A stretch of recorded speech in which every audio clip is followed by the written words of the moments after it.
Está a suscitar polémica um acordo feito pelo governo espanhol com o Comitê das Regiões da União Europeia. O entendimento torna oficiais os idiomas basco, catalão e galego. Mas o assunto não é consensual na Galiza, onde o acordo é visto como mais uma tentativa para acabar com o galaico-português.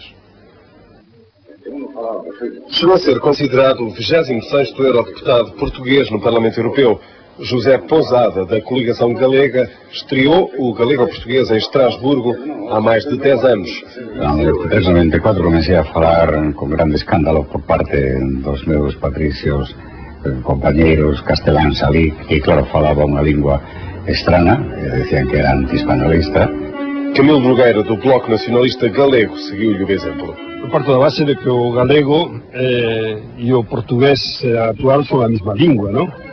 Na Galiza, há vários movimentos e associações que defendem a reintegração do galego no universo da lusofonia. Na verdade, a questão podia ser meramente linguística, mas não é. E situa-se na sempre difícil gestão política dos impulsos autonómicos por parte do Estado espanhol. Durante a ditadura, simplesmente o galego era proibido. Não fazia falta dar mais explicações. A política mudou, em lugar de proibir, agora o que fazem é fomentar qualquer forma de galego que o afaste do português. Um recente acordo entre Madrid e o Comitê das Nações da União Europeia prevê que todas as comunicações dos cidadãos galegos, bascos ou catalães possam ser escritas ou faladas na respectiva língua, mas passando sempre a ser traduzido para castelhano por um organismo nomeado para o efeito pelo governo espanhol.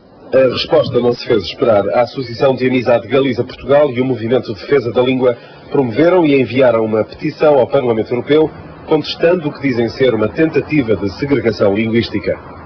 Os galegos, através do português, já estamos a utilizar a nossa língua no Parlamento Europeu. Então, qual é o sentido de o governo espanhol fomentar esta suposta língua galega diferente do português? É evidente. É garantir a superioridade do castelhano.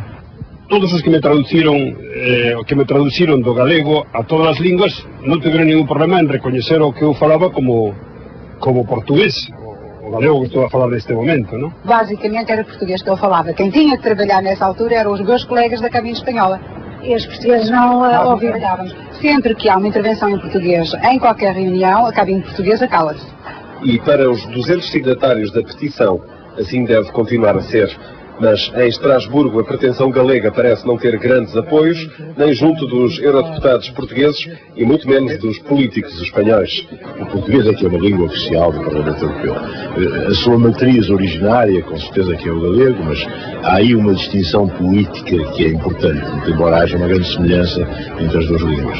Acho interessante essa vontade que eles continuam a manifestar de aproximação ao português, mas temos que entender isso também como uma forma de demarcação em relação ao castelhano. El gallego es una lengua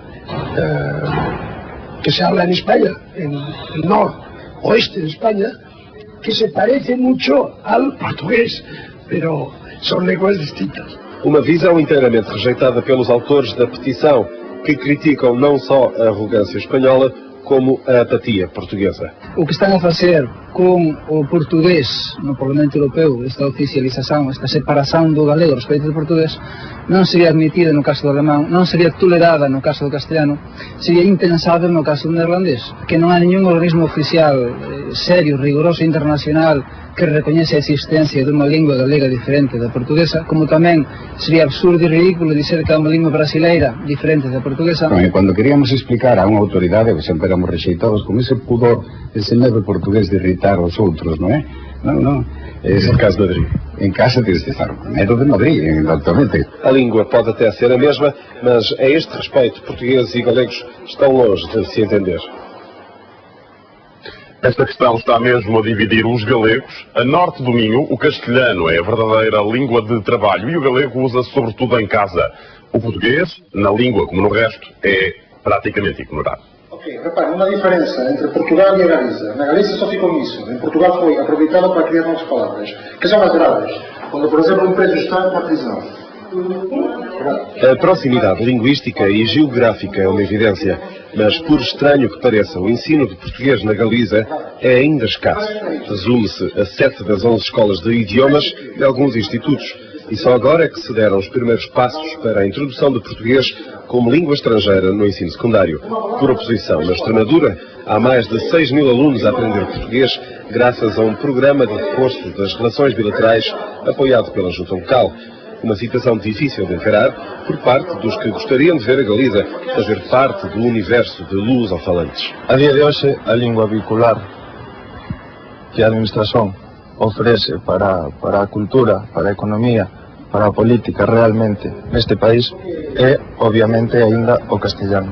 Entón, nese sentido, sí que hai unha certa propaganda por parte da administración de que o galego é a nosa lingua, de que entre nós en galego, mas nós non concordamos con que só entre nós en galego. O drama galego é que se vive numa espécie de esquizofrenia linguística. Nas ruas convivem as duas ortografias. No entanto, o castelhano impõe-se na administração e nas elites, e o galego sobrevive nas áreas rurais. Mais, a variante oficial do galego é por muitos considerada uma deturpação da língua, da qual resulta uma espécie de portunhol. A consequência é que o galego que se escuta em casa não é o mesmo que as crianças aprendem na escola. Os miúdos están a odiar o galego porque está un idioma que non é o mismo que se escoita na casa. Os que son galegos falantes son os que máis reproban as probas no galego na escola. É curioso, é absurdo. Por qué? Porque están a falar unha lingua artificiosa, intelectualoide.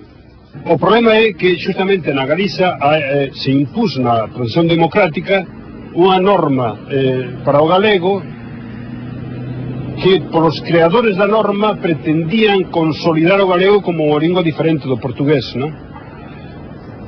O sea que eu estou en desacordo e xa era diputado no Parlamento da Galiza naquele tempo e mostrei o meu desacordo claramente como o sigo facendo, non? É certo que esta questão passa ao lado da maioria, quer galegos, quer portugueses. Mas muito do trabalho destes movimentos, chamemos-lhes de lusistas, passa por chamar a atenção de um e outro lado do Minho para o património linguístico comum. Permítame a presenção neste momento. O portugués máis xenuíno do mundo fálase dentro da Galiza en Fisterra e en moitos puntos da costa galega. Se van ali e falan coa xente, incluso como a xente fala cos fillos neste momento, se van unha das feiras que hai en Sé, por exemplo, unha localidade de Fisterra, ficarán sorprendidos de como se fala o galego portugués na Galiza e que non ten nada a ver con ese galego deturpado que están afeitos a escoitar posiblemente pola televisión galega. Não se pense que estes galegos pretendem formar uma espécie de grande Portugal. Só não querem falar espanhol, tal como não querem falar o que chamam de lisboetês. E querem ver reconhecido o estatuto de berço da língua portuguesa e, por isso, pais do português atual e avós do brasileiro.